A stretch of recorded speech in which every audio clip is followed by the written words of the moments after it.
All right, so I think I'm live and I think that the audio is working. So folks, when you hear this, please do me the favor of letting me know in the chat if you can hear. I basically almost hit the go live button and realized my mic was not working. And I guess that's a good lesson to always check. So I've got it coming up on YouTube over there and I'm seeing the ad, which I'm going to skip. And Josh says, yes, can hear. That is awesome. All right, let's see. It looks like a handful of you folks don't have very much to do except wait for me to come on here, which is awesome.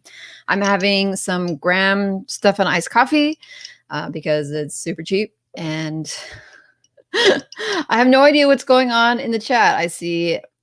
And for some reason, I feel like your name was Bob. And it's Arthur Chicago Design. And I feel like your name was Bob. And if it's not Bob, please remind me. And hey, thanks for dropping in. There is Pete. It is the evening time where Pete is at. And here come the comments about the bugs. Love you guys. There's Madhu Sanka. Hey, we missed you last week. I'm glad that you were able to jump in and say hi to us. Mosquitoes and spiders. I really hope not, because this live stream will end very quickly if that is the case. There is Jay, and I am giving a special shout out and hello to Jay because he demands that we acknowledge him in every single video. Hi, Jay. How are you? There's another JPK, and I say, hey, welcome back. It's nice to see you. Apparently, we didn't scare you off after last week. I look forward to whatever questions or chat that you have today. I enjoyed talking with you last week, and I look forward to seeing what you drop into the comments. And there's Pete being oh so very serious. Oh gosh. All right. There's Josh J. All right. Yeah, I'm good. Been waiting all day. Well, I'm so glad. So as usual, folks, we don't have a ton of plans today. Mostly I wanted to come on and talk to everybody. As always, one of the things I do expect you to do if you are here is, first of all, smash the like button because somebody is going to hit the thumbs down pretty soon. And I just want to get ahead of that and have everybody hit the thumbs up button. So YouTube hopefully blasts this out to other people and let them know that we are here so they will come and talk to us. Second thing, there's only two things I like you guys to do if you're going to come here and chat, and that is to tell me what you did in the last week because your progress really inspires me. I'm sitting down today. It's the beginning of my day, and I know it's the end of the day for some of you folks, but I'm having my coffee and I'm getting ready to work, and I love hearing about what everybody else is working on, even if it's not big progress, even if it's little progress, even if it's I started my YouTube channel or I uploaded a video or I made a terrible something or other, but at least I started. I want to hear about that stuff. And the chat continues to go on. I see Mike. I say, hey, what's going on? It's good to chat with you. Josh says he's almost never serious, but he did get 4 posts published today. So that is worth a cheers. So the groove is on. That is awesome. You know, and you said something in one of my community posts not long ago where you said that you try to only work at most like 2 hours a day. So you also have a full-time job, Josh, which basically it makes you a superhero if you're able to do everything you're able to do, plus work on your websites and be otherwise awesome. So cheers. Jay says up. And then he says only 2 posts this week so far. And I know that sounds like, oh, like, man, I should have gotten more done, but I feel like that every week. And that's just how it is. Progress, like little steps forward. It doesn't matter what. Really quick, I want to show you guys my shirt. I can't, I got to turn, this StreamYard is cool, but it's my political party shirt. This is my commentary on what's going on in the United States right now. Not that I planned this. I was actually in the shower about 10 minutes ago and I looked at the time. I was like, oh boy, I better get dressed. Like my hair is still wet. But this is the shirt that ended up, that I ended up putting on. And I thought, well, why the heck not? Why not? Oh, let me ask the first question. Can you share some tips to increase the site speed? I mean, without recommending the Izoic site speed accelerator. Sure. And folks that are in the chat, I would love to hear your thoughts on this too, because I am far from the expert. And first thing I will say is I don't recommend the site speed accelerator as the first place to start, although I do know that there are folks in the chat who really do like it and props to them. I totally respect their opinion, but that's not the place where I start. For me personally, again, not being the guru, I try to look for the lightest theme possible. And I have bought some sites that had other themes on, and I have started sites of my own. And basically just looking for the most stripped down theme possible that does pretty much the fewest bells and whistles, that looks neat and nice, but doesn't do a whole lot. And the reason I say this is, for me personally, most of my sites, the primary traffic source is mobile. And so I have this awesome looking desktop site, that has this, that, or whatever, but on mobile, that stuff doesn't look like it does. And most of us design, especially in the beginning, we design our websites based upon how it looks on our desktops, and we don't think too much about mobile. But I would look for a mobile friendly theme that is light and as fast as possible. That is the place to start, is looking for something that just does very, very little. And then don't install a whole bunch of stuff on it. Don't install lots of plugins. Don't install lots of things. Just make it as simple as possible. And the same is true for your posts, and the same is true for everything else that you do. Just try to make it as simple as possible. And if you do those things, it's going to make probably the most difference, aside, of course, from having, good host and all the rest, but just keeping everything simple. Those are my tips for as far as what I've been able to do to make my sites, to get them in the green, to get them in the upper 90s on desktop, and as high as you possibly can on mobile, is to just keep it simple. Sabine says, hey, and I say, hey, Sabine, what's up? Thanks for dropping in. I appreciate you checking in yet again. And how's it going? Ahmed says, hello, everyone. And I say, hello, thanks for dropping in. And there is Jesse. And I look forward to Jesse dropping some knowledge on us about how he basically kicked all our respective in the last week, just killing it. How are things going, Jesse? I would love to hear about your progress in the last week. Josh is working super hard, and he says, life is exhausting, but I want freedom. And I say, me too. That is exactly why I'm here. That is exactly why. That is my why, is I want to be, as free as I can possibly be. So that is why I am here. Josh is the maestro. I concur. Pete says he's playing around with video recording and editing for several days. No new content yet. And we started my exercise plan after lockdown. Hey, all of those things are awesome. We talk about working really hard and doing what Josh does, which is, having a full-time job and then coming home and working, but that is not sustainable. And so we have to find ways to work in the life balance things and the health things, because otherwise we just burn out and then the projects fail and we're like, oh, what did I do? I worked so hard. And it's because there is a balance. Talking about speed, Josh says, learn to minimize plugins, and I concur. Jay says, if you use a Zoic, your site will slow down. I just keep it that way, and users are still increasing even at 40, 50 mobile. I mean, folks in the chat can disagree, but I think that any ad network that you're going to use is going to have an impact on your site speed.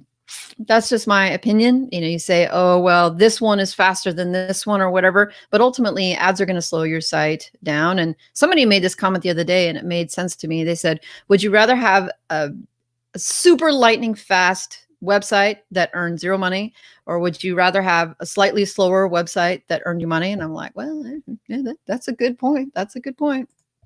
Josh says, yes, my sites are about 50 to 55 mobile traffic. So make sure you optimize where your traffic comes from. I ban the sidebar. My case study site is 85% mobile, which is hilarious because I didn't really ever look at it in the first year. And then I looked at it and was like, oh, well, that was silly.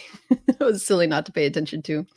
Chris, I said, hey, I assume this is Chris, Niche Safari Chris, but I could be wrong. But that's the only Chris that I know. If it's not you, Chris, then please introduce yourself, new Chris, and tell us what's up.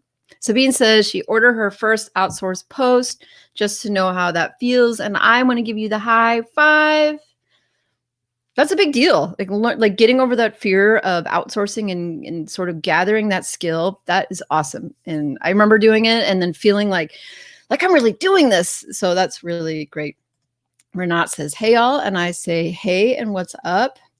One thing before I go on and keep talking to folks is that I want to remind people that I am going to speak. I'm a speaker at Pubtelligence next week, as Zoic's doing an and I don't want to call it a summit, but some e-learning. And I'm going to get to do a Q&A about YouTube with Leon Angus next week on Thursday. And so if you want to sign up for any of those to attend, the link is in the description. It doesn't cost anything, but for folks that want to watch the replays, only people who register will get to watch any of the replays. So I would suggest going and registering if you want to check it out.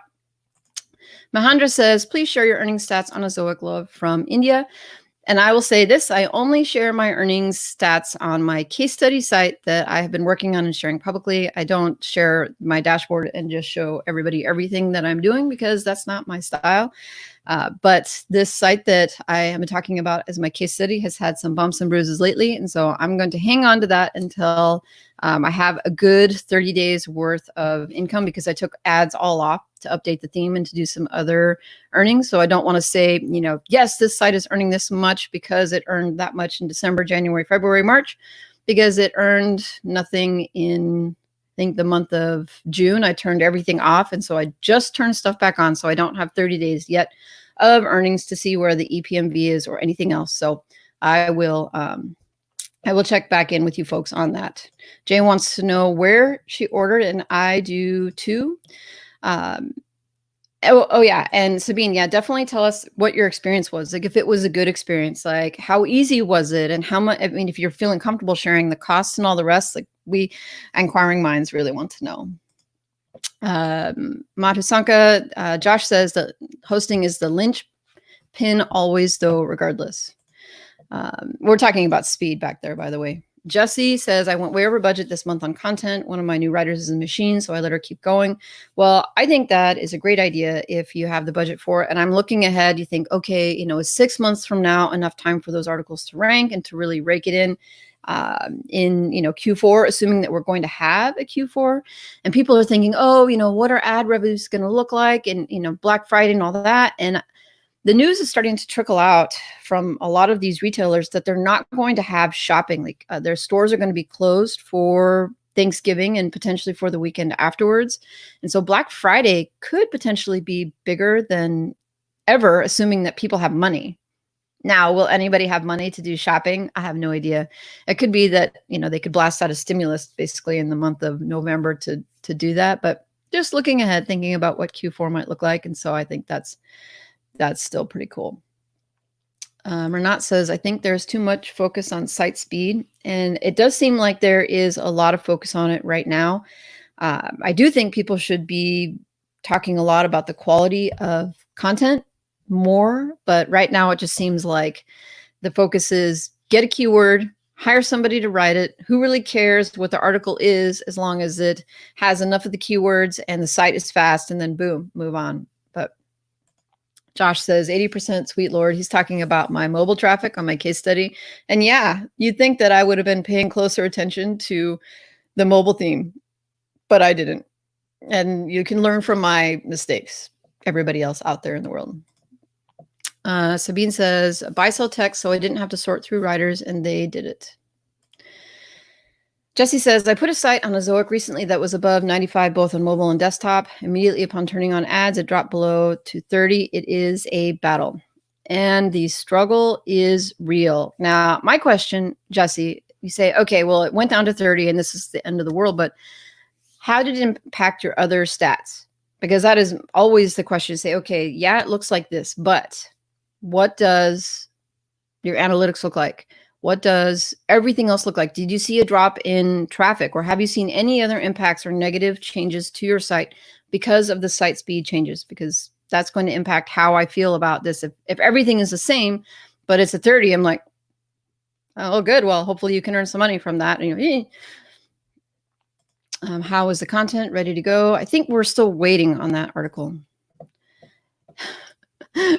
With Chris, do the beanie test. If new Chris doesn't like beanies, then there's your answer. Yeah, he hasn't popped in yet and said us anything more about him. So the case study traffic, are you willing to share that? So I have not been shy about talking about how my case study got hit by the May the 4th update, and also that it slightly recovered in June, not all the way, because I also think I've lost some pandemic traffic, but I think we're going to be looking at in the last 30 days about between 18 and 19,000 page views, which is about down what, 5 or 6,000 from where it was at the peak of the pandemic traffic right before the May the 4th update came out, which is way better than what it was looking like, because it was looking like 10 or 11, 12,000 page views a month. So it's definitely a relief to get something back for a site that is April, May, June, July. So I guess 15 months old, and maybe that puts my site kind of where it should have been, if it were on a normal growth trajectory, but at least it's not totally decimated and it is back up earning again. And I'll look forward to making a video on that here in the near future. Sabine says she had to do a couple of edits, but overall it was good. Okay, so buy, sell text. Sabine is happy. She said, I had given some bullet points on what was to be included, and that is a good question.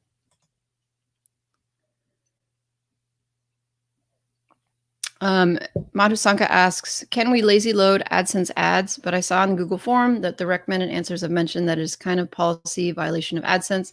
I'm going to kick that to the chat. This falls under the scheme of things that I try to avoid doing anything techish because I break everything. So I don't lazy load my AdSense ads. I just put them on there and set them and forget them. But if anybody else in the chat has seen this comment, I would love to hear your thoughts on that. Sorry, Madhusanka, I'm not a technical AdSense expert. I'm just sort of a regular Jane, just coming online to talk about it. Oh, and if you are here, folks, I would love to hear you or see you hit the thumbs up. It's helping folks get to get here. Let's just hit that thumbs up button and let's see how many of those thumbs we can get to get some more people here to check in with us. So far, I haven't seen Hasta La Vista Boss pop in, although I know he is back to work. I haven't seen Sean. I haven't seen Alex or some of these other folks that drop in, but it would be great to see them. And so maybe if we send out these notifications by hitting the thumbs up button, these people will pop in. Pete says he's trying for good quality content. He's writing all of it, so I hope it's good. I hope so too, but I don't necessarily always think that that's where people start. They just think, okay, I got to get the article up, and if it's good, great. And if it's only sort of good, then that's great too. And I just want to crank it out and then move on. And I think that is the goal, is to get as many articles up as possible versus trying to get one or two that are like amazing. Just saying. Josh says, make sure with the Zoic that you delay the lazy load. There you go. If you run SSA, I don't even know what that is. Josh, you're going to have to tell me, enlighten me about SSA, because apparently I need to learn some stuff. Jesse, in talking about his site that is registering now at 30 after turning on Azoic ads, he says everything else is continuing to go up, traffic, revenue, etc. The page speed score is just a number, and I honestly don't hyper focus on it, but I'm aware of it. I think it's good to focus on, not necessarily hyper focus, but just to know so that you can watch it. That's my opinion on it. Jay says, and talking about buying and selling stuff, he said he downloaded the Jared Krause due diligence checklist. It intimidated me, but I'm methodically making my way through it, and knowing some questions will matter based upon the business that I'm looking at. I think that is a great place to get started. And yeah, it may be intimidating because it's actually quite a big checklist. But what I do think, though, is if you're getting into it and you're looking at the checklist and you're like, I don't know what this is. I don't know what this means. I don't know why this is important. Then I think that's a good area to start learning about, because if there's something out there that you're like, I don't know why would we want to know about this? Then that's a flag. That's a hole that you should definitely try to fill with some knowledge. So just look through it. And if there's anything in there, you're like, I've never heard of that. I literally have no idea what that is. Then do some investigating so that you feel more comfortable. And maybe it even means you start something. Like, I don't know how to do that. And maybe before you buy that business, you try something out and then see to try to get that experience. Pete's asking, how old is the site now? And I assume that Pete is asking me about my case study, and that's 15 months. 15 months. April, almost 16. Fair assumption. And we're going back to the due diligence is going to matter based upon the business. And the answer is yes. I think that's a fair assumption. Renat says, Google will not put sites down in the rankings because of slow AdSense ads. Yeah, that would make no sense, right? That their own products, that they would penalize you because their products that you put on their site hurt your site. I agree. Jesse says, Hey, whoever gave you the thumbs down removed it. Ha ha ha. You know, what's funny about that is I think it's somebody in here who now, because it happens every time, thinks it's funny and is just playing with us. Like, I would be okay completely blaming Pete. I'm just going to blame Pete. And that's why he felt bad and he thumbed upped it. And no, we don't have to blame Pete. I'm sure it's somebody, and maybe they're malicious or maybe not. I don't care. It's fun. Renat says people should focus mainly publishing more quality content that satisfies user intent and not about site speed. I think it's a great comment, and I concur. World of Aviation says, after how many blog posts should expect some traction provided articles are well written? And I wish, honestly, that there was a formula, because that depends. The answer is that depends. It depends on the keywords that you have chosen. For example, if you pick a super competitive niche and you pick super competitive keywords, and then you expect to see the same growth curve as someone else who has taken a niche that is not competitive and has taken long tail keywords to focus on that are not competitive, those growth curves are going to be different. I mean, in general, I think it's safe to assume that most folks don't see a whole lot of traffic in months 2 or 3, and then might start to see stuff in 4, 5, and 6, and then start to see more growth as you head into the second half of that first year. But again, I hesitate to say, oh, you know, you'll see it in month 6, because I don't know. I don't know what your keywords are, and you're not going to share them here so everybody can see what they are. I think it just, you know, it's not going to happen right away. And if it's competitive, like really competitive, then you're going to have to do more work to make those articles produce organic search traffic. Josh is dropping some knowledge on me. He says the site speed accelerator, and I say, thank you. Thank you. Thank you for making me feel less dumb. Chris says, what's up? And Chris, it cracks me up because there's someone else here masquerading as you. I mean, not officially masquerading as you. There was just some other Chris who popped in and said, hey, or what's up? And we all assumed it was you because they had their name. It's just Chris, but nothing else. We're like, oh, hey, there's Chris. We're like talking to him and giving him, you know, crap about not wearing a beanie or whatever. And that person never posted another comment again. And so we thought it was you. So I guess it wasn't. Jay says, I'd wait 9 months and keep creating in the meantime before getting an impression. Yeah, you can't really decide if the project is a success or not if you just make decisions right away. You have to wait. You absolutely have to wait. Jay says, makes sense. We're talking about the due diligence checklist. Pete says, how many articles does it have now? We're talking about my case study. It had 200 at month 3. You know, that is a great question, actually. And I don't know the answer. So I'm going to go and look and get you the answer to that, Pete, because that would be cool to know. It says 318. So it has 318 posts. That's where the case study is at. Jay's asking Jay about how many articles. He says the beanie has arrived. There was an imposter. Don't worry. I'm not going to worry. It's not going to be a big deal at all. Oh, and we lost some thumbs too. There were some people who had thumbed up and then have retracted them. Oh, well. Renat says, I have 80, 90 posts that started to get huge traffic after 4 to 5 months, and only because my site got really big, but the content was evergreen. I think in general, writing evergreen content is a really great recommendation because you don't want to be putting yourself in a position where you constantly have to post content or the site dies. You want to be able to put stuff out there that will still be there so that you have this asset that you can continue to build on. It also makes the site, I think, more valuable in the long term when you're looking at selling, because experienced buyers are going to be looking for content that is evergreen because they don't want to buy something that they're continually going to have to invest a ton of time or money into. Mad Husanka says, I have a website in the pet niche. If I use the term gun anywhere, will it affect the Ezoic approval? That is a great question. And I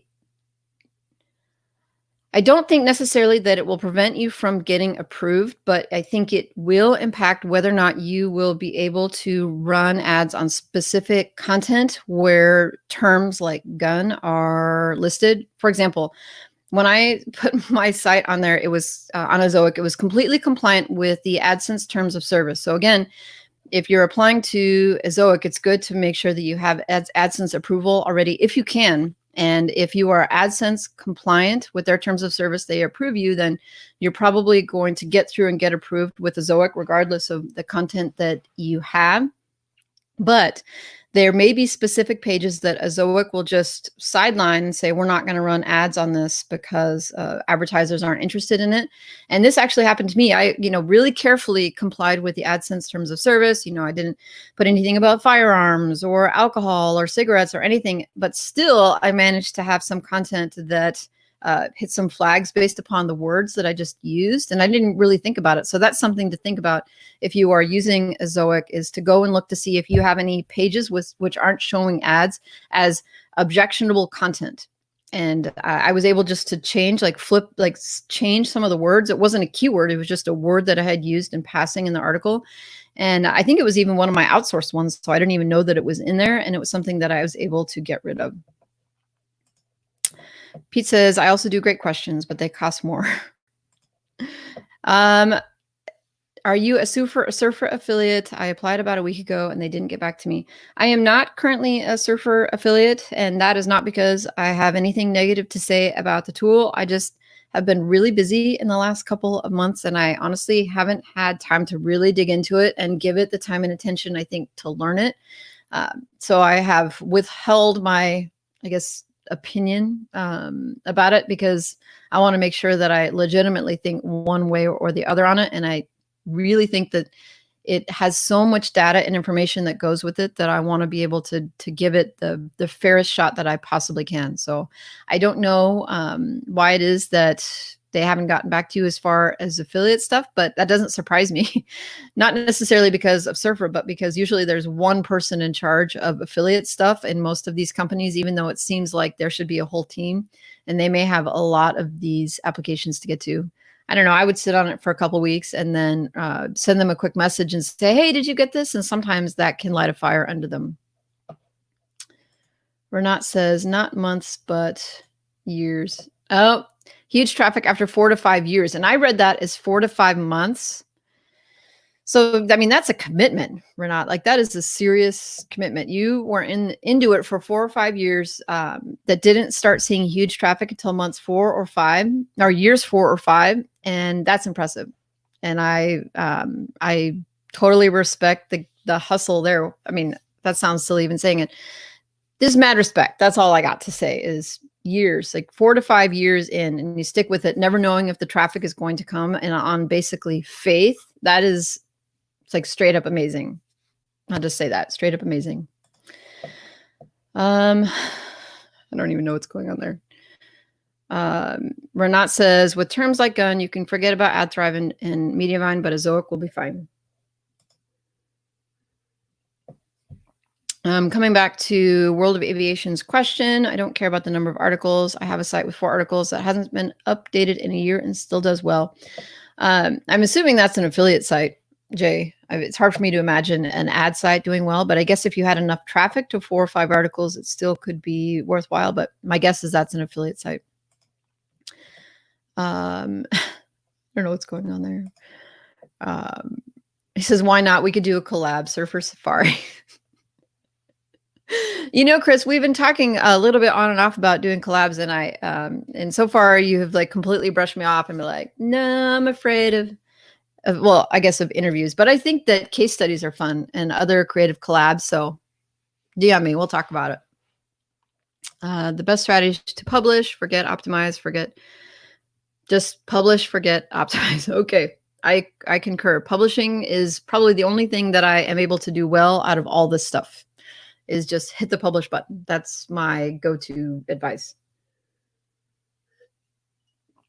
Folks may have noticed that I didn't drop a video on Monday, because I always drop videos on Monday, although nobody called me out on it. And I will give 2 excuses. One, it was my birthday, and I am officially 40 years old. Now look at me. Do I look 40? Do you see the lines here and the gray hair? Yep, it's official.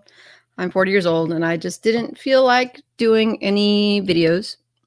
And also because I've just been thinking more about focusing on investing my time into the stuff that makes me the most money. And so I have these Skillshare videos that I did 2 years ago. And then there's a couple on my YouTube stream. And I thought, okay, I've been trying to get back to Skillshare and get to uploading on Skillshare again, because, you know, they send me a couple $100 every month and I just don't do anything. And I've been meaning to get over there. And so I finally went last week, and instead of making YouTube videos, I made a short Skillshare course. It's only 17 minutes long, and uploaded it so I could get back on my journey to making this another $1,000+ a month stream. And if you're wondering what Skillshare is, there's a link in the description. And what it is, it goes to the course that I uploaded, and I actually uploaded about Audacity, which I don't upload on the channel at all about, but that is the software, the free software that I use to record my podcast. It's super simple. It's open source, free to download, all the things. But if folks want to check it out, there's 2 reasons I would say you might want to look at it. One is you're interested in learning about Audacity, and 2 is if you want to see what a really sort of amateur Skillshare course looks like. And the reason that I have left, well, there's 2 reasons why I've left all of my Skillshare courses up. One of the reasons that my really terrible courses are still available from when I first started 2 years ago is you can't delete them.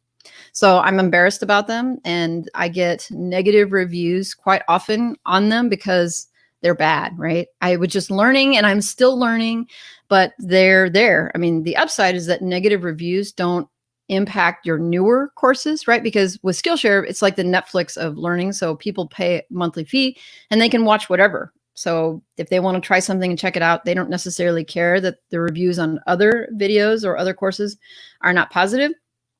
But for me personally, to get those negative reviews, I would love to improve those courses by, you know, taking them down and maybe re-recording them completely and totally, but you can't take them down. So they're there.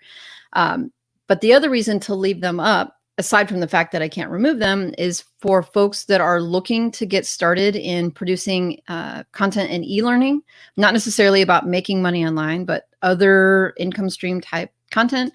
You could see that people like me who don't have any idea what they're doing, and I don't want to say I make garbage because I try really hard not to make garbage, but you know, I'm not a professional. And so the fact that I can do this and still earn some money, I got to think that people see that stuff and think, okay, if this chick can do it, then there is absolutely no reason why I cannot. So I don't actively talk about Skillshare very much because I'm embarrassed about it, because I want to get better at it. But I'm just getting out there, and the link is in the description. And for folks that follow the link, as a teacher on Skillshare, I can give you 2 free months to Skillshare. Usually when you sign up, they give you 2 weeks, and I can give you 2 months. And so, yeah, there you go. I just threw that out there, just flopped it out there that that's what I'm doing. And my goal is to see if I can get this stream to $1,000 a month here in 2020. And so far, I'm about a quarter of the way there. It's consistently somewhere between $200 and $300 a month right now. And so it's just, the goal is to get that stream to $1,000 a month. So this is my accountability, just saying this is what I'm doing. And I'm hoping I'm going to continue to go live every Wednesday, because people really seem to enjoy coming on here and talking about whatever they want to about bugs and all the rest. But my goal is to continue to get 1 pre-recorded video out each week if I can get there. I've got some happy birthdays. Yes, happy birthday to me. Talking about jokes and the YouTube channels making up for the ad revenue. The ants, I don't see any ants, and I am not going to turn around. This is not going to work. All right. Nice try, but not going to happen. When are the last 2 parts of your multi-part newsletter story coming out? I haven't written part 4 and 5 yet, and I'm honestly thinking that I might just compress those into the final one. I want to release it with the YouTube video so that they come out all at the same time. Actually, no. I think I'm going to release the news to the newsletter first, because for folks that are on the newsletter, then they can get that I mean, like, is there a present or like a bonus for being on the newsletter? Maybe they should get that information first, and then I'll put the video out on the YouTube channel. That's what I'm going to do. And it'll get here when it gets here. I hope sooner than later, but yeah, it'll be here soon. The Ant Busters team, well, I don't have ants. I don't know why this thing is like turned into this funny thing. There are no ants on the screen right now. The affiliate link for Ant Busters. Thank you so very much.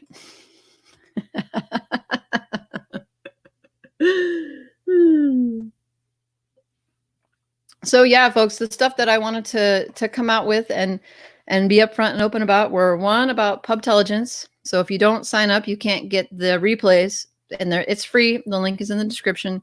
2, the newsletter is in progress. I feel like I've made some progress on it in the last couple of weeks, and I'm going to continue to work on it. And you'll see the Empire Flippers, final like report here pretty soon. I actually went and crunched the numbers to see how I did, and I haven't shared those yet. And I have really wanted to be like, oh, this is what happened.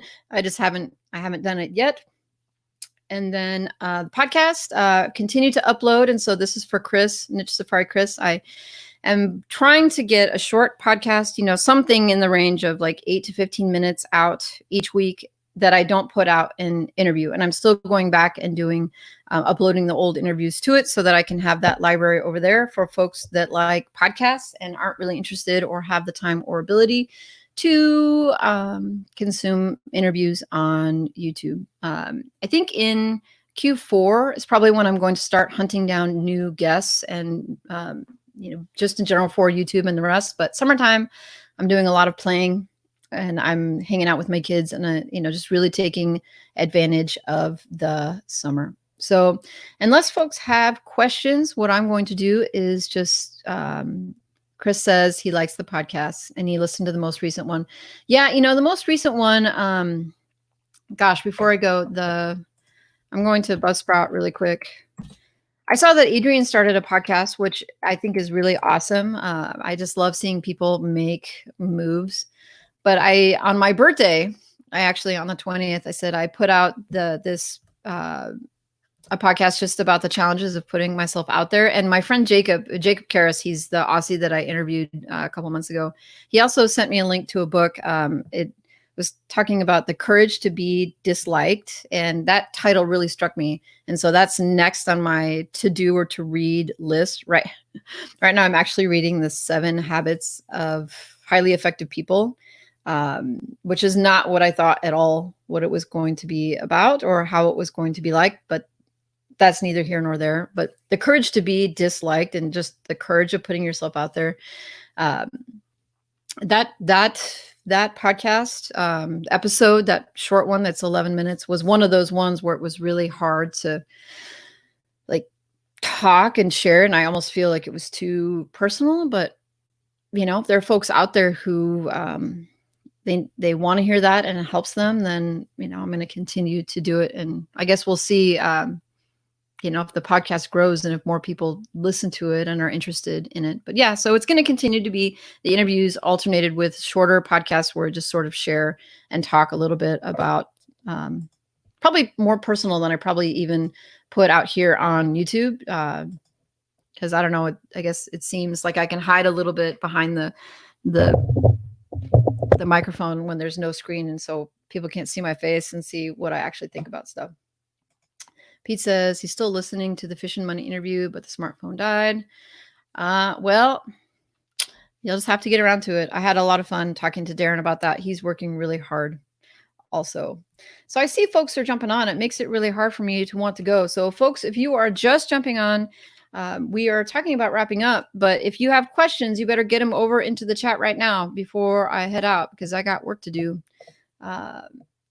Let's see. Does anyone have access to the courses of John Dykstra? I saw he gave 70% discount, but I don't know if they're worth it. I like his YouTube content. I endorse John Dykstra's stuff just about 100%. I bought his blogging course last year, and I really, I thought it was high value stuff. And the thing that I like about John's stuff is it's not old. It's not stuff that he has learned from someone else and is just recycling.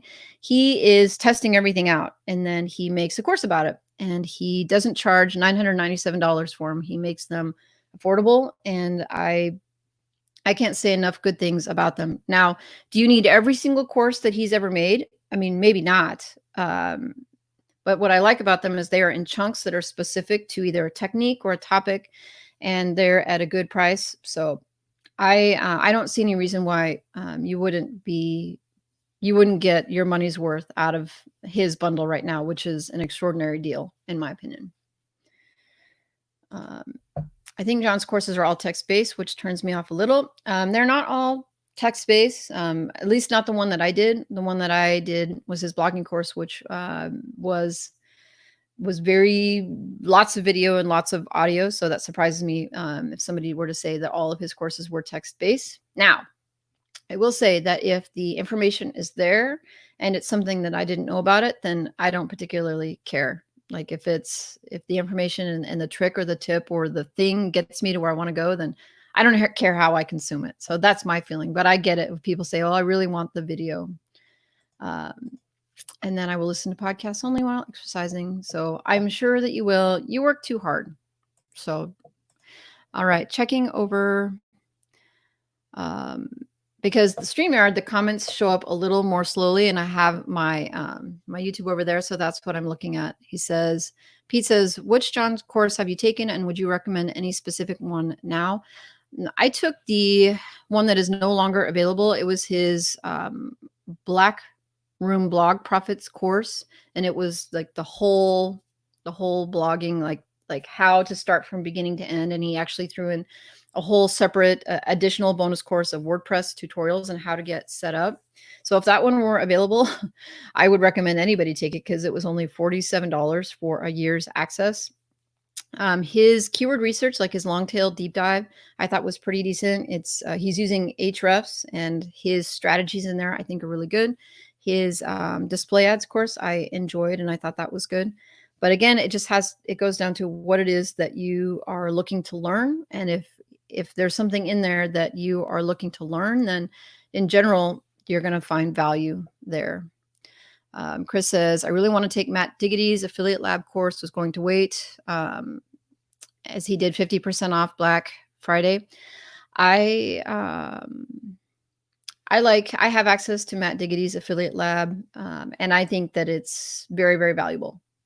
I think it's very, very valuable, and I haven't even managed to get through half of the information and content in there, but I think it's really strong on teaching about links and about just this other technical, I guess, approach. The John Dykstra and some of these other folks that are teaching, don't worry about the technical stuff, just publish, publish, publish. Don't worry about anything else. And then this is the other side of it. And it's kind of nice to see another strategy. So I look at it as a place to learn and then to take things from it that are useful to me. So I think it, like, waiting for a 50% off coupon to get 50% off is a great idea. And I think you will enjoy it when you have it. Renat says, why don't you post your great podcasts on YouTube too? I always forget to go to Buzzsprout, and I use YouTube all the time as podcasts while I'm working. I don't know. I'm a little shy about the podcast. I'm a little shy about it. It's a new medium, and I don't feel that I'm that great at it yet. And I don't know. I just wonder if they were all here on YouTube, if people would actually consume them at all over there. And it's sort of an experiment to see, what would happen. And maybe if I post the podcast over here, more people would subscribe to it and then listen to it when they're out and about over there. Maybe it would be a better discovery tool. I don't know. I'm a little shy about it. Just kind of like the newsletter, it's a new thing, and I haven't done this stuff before. And so I'm getting there. I'm getting there. I feel like, though, like Doug Cunnington does this a lot, where he has his podcast over here and he has the podcast over on YouTube. And I don't ever go to Stitcher and the rest and consume it over there. And I sometimes wonder if it hurts the performance of one or the other to have them, double placed all the time. I also worry about putting out too much content because I don't want to bug everybody or to make you tired of me. I mean, his subscriber count speaks for itself. I mean, he's doing something right over there. and he's definitely growing. So I don't want to say that that's a dig at him at all, because it's not, but that's my worry. It's like, oh, am I going to just put too much out there, and is everybody just going to get tired of hearing me? Hard to say. Pete says, what software and hardware setup do you use to record YouTube videos and to live stream? Right now, I use, as a camera, I'm looking up here at my Logitech C615, and it's only a 720p. So that's one of the things I'm looking at upgrading in 2020, is getting a better camera. But that's the webcam that I use to record my face right now and to live stream. And this thing right here is the Samsung Q2U. And it's so funny when I bought it, because I thought it was the Samsung. And so when the Samsung arrived, I thought that I had been scammed, but apparently it actually is just Samsung. But I realized it live on camera that it was a Samsung instead of a Samsung. And it was kind of funny because I felt stupid. As far as what do I use to record, I use for my screen share tutorials, I use Screencast-O-Matic because it costs $20 a year to use, and it allows me to do simple screen shares with my little face in the corner, and the editing on it's really simple. Doesn't have a lot of bells and whistles on it, but it's a really easy getting starter thing. And if you want an affiliate link, let me know. I'll drop one in there. And lately I've also started using Filmora. So if you're starting to see videos that have more, the intro and, the cuts and whatever, I'm using Filmora to do that. It was $60 something for a lifetime subscription or access to it. It's not as heavy, I think, as the Adobe products. Like, it doesn't slow things down quite as much. And so with Filmora, you can use you put the slides and then do voice recording over it. The one thing that it doesn't do, I don't think it does screen recording. Maybe it does, but I'm not using it to do screen recording. I'm using Screencast-O-Matic to do screen recording because it's really easy and really simple. And it seems to do the job. And I use Filmora mostly for editing. And for live streaming, I use the free version of StreamYard, and you can see it there. You could pay for StreamYard, but I don't. That's just what I use right there. And I try really hard to just spend as little money as possible on things. So, do I think that Blackroom course is now outdated? I lost access to it after a year because I only paid for a year, and I didn't renew it because I felt like I got what I wanted out of it. But no, I don't think so.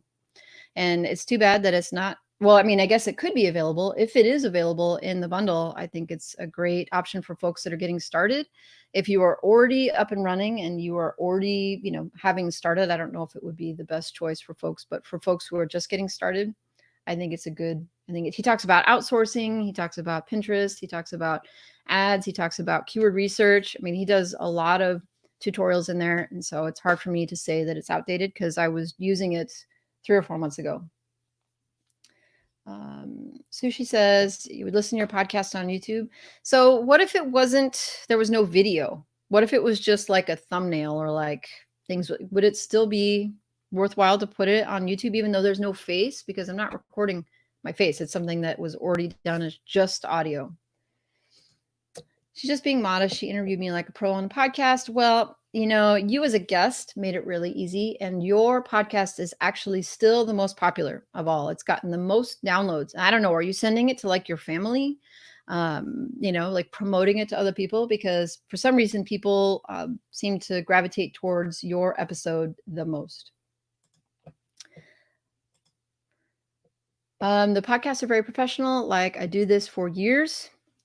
Thank you. I try really, really hard, and I spend a lot of time working on the audio clip. Like for a 15-minute podcast, I probably spend a couple hours on it, like going through and clipping out all of the garbage or the breath sounds, or trying to adjust like the pops or the sounds that are. I don't always get them all, but I try really hard because I want it to be good. And I just have to figure out how to grow it into something that makes it a good investment of my time. That's the challenge. It's not so much putting the podcast out there. It's just making it something valuable in and itself. Samsonite. I was I know. Oh my God. No, nope. I've only told one person. I know. All right, everybody. I'm looking over here and I think we're caught up on the comments. Hey, as always, I really enjoyed speaking with you and I will be back next Wednesday. Like I said, go if you feel like having a laugh, check out my Audacity course on Skillshare. It's totally a no face course. So I didn't put my face in at all because I hadn't showered or washed my hair. And I was like, I'm not going to let this hold me back. I'm just going to get it done. And I wish Denise were here because Denise has been talking about getting her Skillshare course up. And we've been talking about this for several months. And so oh, that was something I was going to talk about. I wondered if anybody wanted to do any sort of accountability, like challenge is the wrong word, but I was thinking about trying to get other people around me who want to sort of grow a stream on Skillshare and just kind of have a smaller group to talk to for folks who want to do that. I'm like hyper excited about making this $1,000+ a month income stream by the end of 2020. And it would be awesome to have other people out there to help me stay motivated. The thing that I struggle with is uploading consistently over there. They only allow you to upload one course a week. And what's easy for me to do is to do one course and then get busy in the rest. So if there's anybody out there who's watching this who wants to do some sort of accountability thing, I'm looking like at a small group, 4 or 5 people, but who want to commit to uploading consistently for the near future. I mean, it's not going to be like a teaching thing or a paid thing. I just want to know who else out there wants to do this and is interested in doing it or is doing it so that we could work together, because I need to, I think, lean on some folks to help me stay on track, because otherwise I get really easily distracted by YouTube. It's just really easy. Jay says, do an interview with Pete Miles. I don't know how well we would stay on track. Maybe in the future. I don't know if Pete would even want to talk to me. He would probably say, wait till I have results. Wait till I have results to share. Or he would be so distracted about like, what's that over there? What's that over there? It's hard to say. But anyway, so folks, if you have any questions about anything that we have talked about today, go in the description. I'll be active on this in the next couple of days, but I probably won't be around this weekend. And yeah, we'll see you soon. We'll see you in the next one. I've enjoyed talking with you all, and I will see you next week. All right, take care.